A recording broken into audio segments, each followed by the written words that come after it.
ನಮ್ಮ ಮುಂದಿನ ಕಾರ್ಯಕ್ರಮ ಇದೀಗ ಪ್ರಾರಂಭ. ಇದು ಆಕಾಶವಾಣಿ. ಈಗ ಚಿಂತನ ನಿಂಗರಾಜು ತೋರಹಳ್ಳಿಯವರಿಂದ. ಸಮಾಜದ ಅತ್ಯಂತ ಚಿಕ್ಕ ಘಟಕ ಕುಟುಂಬ. ಮಗು ಜನಮೂಲದ ಅತ್ಯಂತ ಚಿಕ್ಕ ಪ್ರಭೆ, ಹೌದು ತಾನೆ? ನೋಟ, ತುಂಟಾಟ, ಆಟ, ಪಾಠ, ಓಟ ಮಗುವಿನ ಪ್ರಥಮ ಆದ್ಯತೆಗಳು. ಜಗತ್ತಿನ ಒಡಲೆ ಮಗುವಿನ ಮನಸ್ಸಿನ ತಿಳಿಯಾದ ಕಡಲು.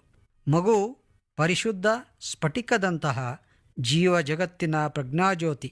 ಇಂತಹ ಪರಿಶುದ್ಧವಾದ ಕಂದಮ್ಮಗಳನ್ನು ದೊಡ್ಡವರೆನಿಸಿಕೊಳ್ಳುವ ನಾವು ಕಲಕಿ ಜಾತಿ, ಧರ್ಮ, ಭಾಷೆ ಎಂಬ ಹಳ್ಳ ಕೊಳ್ಳ, ಕೆರೆ, ನದಿಗಳಿಗೆ ಕಟ್ಟಿಹಾಕುತ್ತೇವೆ. ಇದನ್ನು ಅರಿತ ವಿಶ್ವಕವಿ ಕುವೆಂಪು ಹೀಗೆಂದರು: ಮಗು ಹುಟ್ಟುವಾಗ ವಿಶ್ವಮಾನವನಾಗಿ ಹುಟ್ಟುತ್ತಾನೆ, ನಾವು ಮಗುವನ್ನು ಅಲ್ಪಮಾನವನನ್ನಾಗಿ ಮಾಡುತ್ತೇವೆ ಎಂದರು. ಮಗುವಿಗೆ ಜಗತ್ತಿನ, ದೇಶದ, ಭಾಷೆಯ, ಧರ್ಮದ, ಜಾತಿಯ, ವರ್ಣದ ತಾರತಮ್ಯದ ಪರಿಮಿತಿ ಇಲ್ಲ. ಹೀಗಾಗಿ ಮನೆಯೇ ವಿಶ್ವಮಾನವನ ವಿಕಾಸದ ತಳಹದಿಯಾಗಬೇಕು. ಕುಬ್ಜತೆಯ ದೊಡ್ಡವರಾದ ನಾವು ಮಗುವಿನ ಮಮತೆಯ ಕಡಲಿಗೆ ನಾಂದಿಯಾಡಬೇಕು.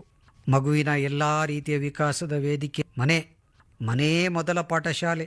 ಈ ಮನೆ ಅದರ ಆದ್ಯತೆ. ಮಗುವಿನ ತೊದಲು ಧ್ವನಿಗೆ ತಾಯಿಯೇ ಮೊದಲ ಗುರು. ಮಮತೆಯೂ ಹೌದು, ಮಮತೆಯ ಕಡಲೂ ಹೌದು. ತಾಯಿ ದೇಶ, ಭಾಷೆ ಮೀರಿ ಮಗುವಿನ ಸುರಸುಂದರ ಶಿಲ್ಪಿಯಾಗುತ್ತಾಳೆ. ಎಳೆಗರು ಎತ್ತಾಗದೆ ಎಂಬಂತೆ ಮಗು ಎಳೆತನದಲ್ಲಿ ಪುಟ್ಟ ಪುಟ್ಟ ಹೆಜ್ಜೆ ಇಟ್ಟು ತಾಯಿಯ ಎದೆ ಹಾಲು ಕುಡಿದು ಕನಸಿನಲ್ಲೇ ಬಾಯಿ ಚಪ್ಪರಿಸಿ ನಿದ್ರಿಸುತ್ತಾ ಚಪ್ಪರಿಸಿ ಪದ ಹಾಡುವ ಪರಿಪಾಠ ತೊಟ್ಟಿಲಲ್ಲೇ ಆರಂಭವಾಗುತ್ತದೆ. ತೆವಳುತ್ತಾ, ಬೀಳುತ್ತಾ, ಹೇಳುತ್ತಾ, ತೊದಲುತ್ತಾ ಪುಟ್ಟ ಪುಟ್ಟ ಹೆಜ್ಜೆ ಇಟ್ಟು ಬಿದ್ದು ಎದ್ದು ಮಗುವಿನ ಹಾರಾಟ ಕೀರಾಟ ಆರಂಭವಾಗುತ್ತದೆ. ತಾಯ್ತನದ ಸುವಾಸನೆ ಗಮನಿಸುವ ಮಗು ತಾಯಿಯ ಮಮತೆಯ ಕಣ್ಸನ್ನೆಗೆ, ಕೈ ಸನ್ನೆಗೆ, ಬಾಯಿ ಸನ್ನೆಗೆ, ತಾಯಿ ಭಾಷೆಗೆ ಧ್ವನಿಗೂಡಿಸುತ್ತದೆ. ತಾಯಿಯ ಲಾಲಿ ಹಾಡಿಗೆ ಮಗು ಕಿವಿಯಾಗಿ ಆಲಿಸುತ್ತಾ, ಆನಂದಿಸುತ್ತಾ, ಉಲ್ಲಾಸಿಸುತ್ತಾ ನಿದ್ರೆಯ ಜಗತ್ತಿಗೆ ಜಾರುತ್ತದೆ. ಮಗು ಪರಿಸರದ ಕೂಸು. ತಾಯಿಯ ಪರಿಪಾಲನೆಯಲ್ಲಿ ಬೆಳೆದ ಮಗು ದಿನ ಕಳೆದಂತೆ ಹೆತ್ತವರಿಂದ ಹೆಸರಿಲ್ಲದ ಮಗು ಹೆಸರೊಂದು ಪಡೆದುಕೊಂಡು ಕುಟುಂಬದ ಸದಸ್ಯರೊಂದಿಗೆ ಬೆರೆತು ಪ್ರೀತಿ, ಪ್ರೇಮ, ಸಹನೆ, ಸಂಸ್ಕಾರ, ಹೊಂದಾಣಿಕೆಯ ಸದ್ಗುಣ ಕಲಿಯುತ್ತದೆ.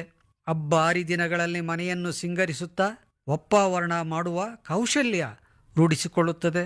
ತಂದೆಗೆ ಜೊತೆಯಾಗಿ ಬಾಳ್ವೆಗೆ ಬೇಕಾದ ಮೌಲಿಕ ಗುಣ ಪಡೆದುಕೊಂಡು ಕುಟುಂಬದಿಂದಲೇ ಸಮಾಜಕ್ಕೆ ಬೇಕಾದ ನಾಯಕತ್ವದ ಗುಣ ಗಳಿಸಿಕೊಳ್ಳುತ್ತದೆ. ತಾಯಿ ಭಾಷೆಯನ್ನು ನಿರರ್ಗಳವಾಗಿ ಮಾತನಾಡುವ ಕಲೆಯನ್ನು ಮಗು ಮನೆಯಿಂದಲೇ ಪಡೆಯುತ್ತದೆ.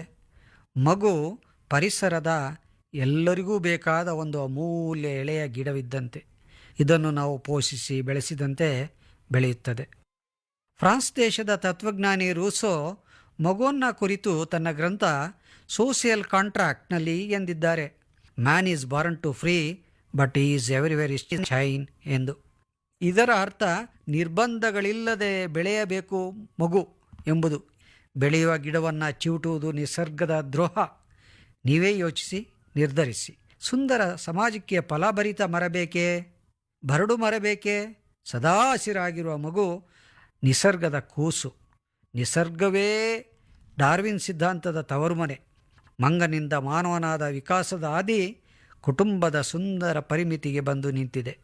ಇದು ಮಗುವಿಗೆ ಬೆಳಕಿನ ಕಿರಣವಾಗಬೇಕು, ಕತ್ತಲೆಯ ಗೂಡಾಗಬಾರದು. ಇದುವರೆಗೆ ನಿಂಗರಾಜು ತೋರಹಳ್ಳಿ